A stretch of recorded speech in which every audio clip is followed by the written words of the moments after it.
with Hosanna and freed Nehemiah of the Second clan. His parents loved him. He had many servants to wait on him.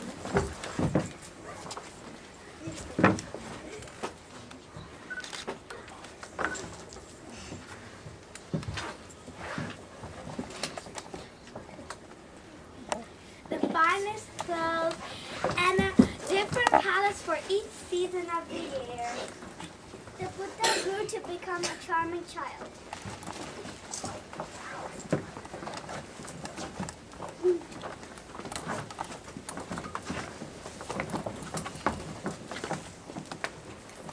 One day the prince was playing with his cousin Prince Yuta with their toy bows and arrows. Oh look, what a beautiful swan! I bet I could get it with my bow and arrow. No, don't! Why? Never hurt a defenseless creature and never hurt you. We must never be cruel to people or animals. Yeah.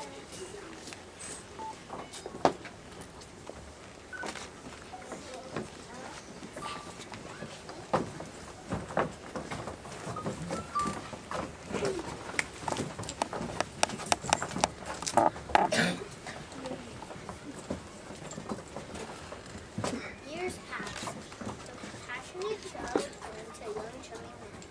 The king made sure that his life was filled with pleasure and that the prince saw no sorrow.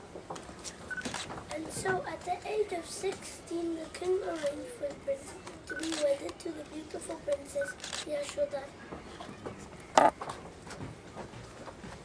Now I pronounce you husband and wife. The king built a beautiful palace where the prince and his bride were to spend their days. Dancers and singers were invited to entertain the prince and princess.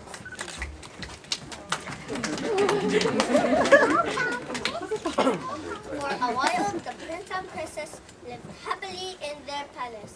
The prince, however, began to get curious as to the outside world. Father, I have a question. Yes, son. You know I'll give you anything you desire.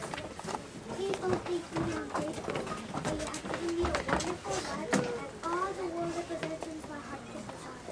And I have one more thing I want, which is your wish. Name it. I only want to make you happy. I've lived all my life inside the palace. Now I want to see how our people live in the world outside.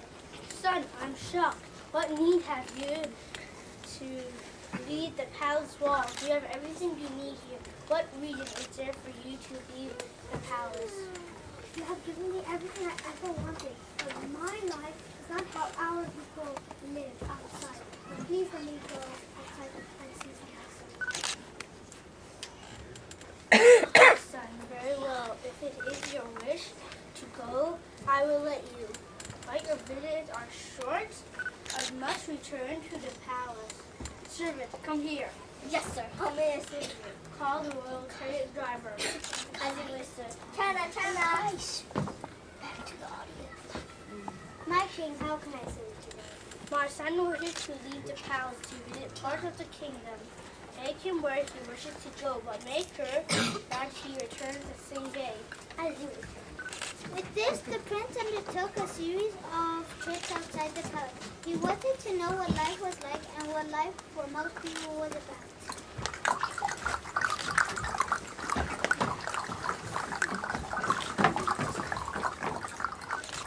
On the first visit out with the China, the prince spotted an old man and old woman. China, what's wrong with this pair? Why are living better than why do they walk on?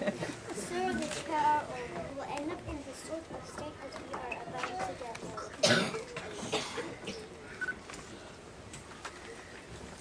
The prince had never seen such a sight in his life before. He did not know that all humans were designed to become old. Still shocked, the prince continued his visits.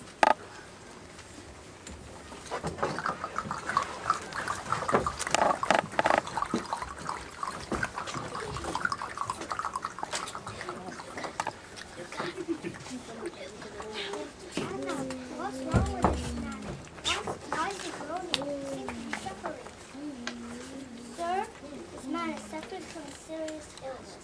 Illness is something that affects the normal working of the body and it impairs the normal human ability. The prince looked on in amazement for some time. He had never seen sights such as this.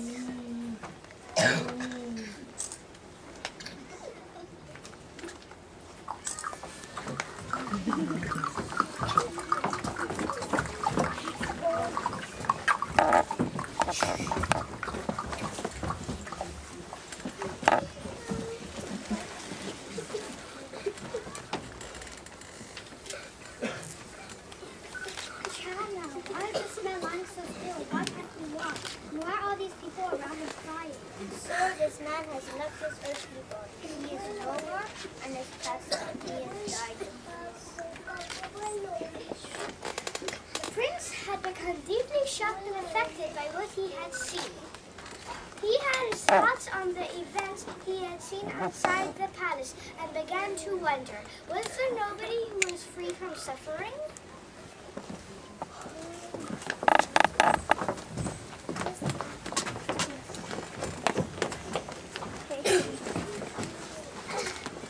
As he was thinking this, he saw a monk walk past. This monk was so happy. He seemed to have no care in the world. He had very few possessions but a beaming smile on his face.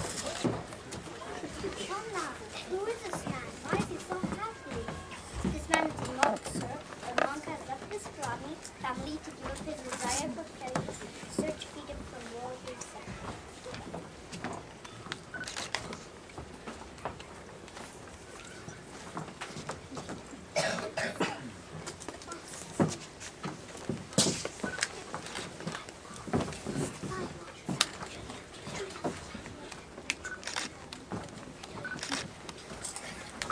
Why were the old man and the sick man suffering? And why did the other man die? Why is there suffering? Is there a way out? The monks are happy. Maybe there is a way out. Maybe the monks have the answer. That very night, the prince made a decision. He was going to follow the light of these wandering monks and find the cause of suffering. He left that very night, leaving the palace, his father and his wife behind. At first, he came across 5 monks and he decided to copy their practices to see if he could find an answer to the problem of suffering. He punished his body in many ways, finding that none of these ways worked. The prince decided that he would find a way himself. To this end, he sat under a large birch tree and closed his eyes. As he meditated, his mind became very calm and an understanding came to him. This understanding was a way to end suffering. That was the day Prince Siddhartha Gautama began to earn a new title, the Buddha, which means awakened one, through his teaching of the Eightfold Path, which his swans will now teach us.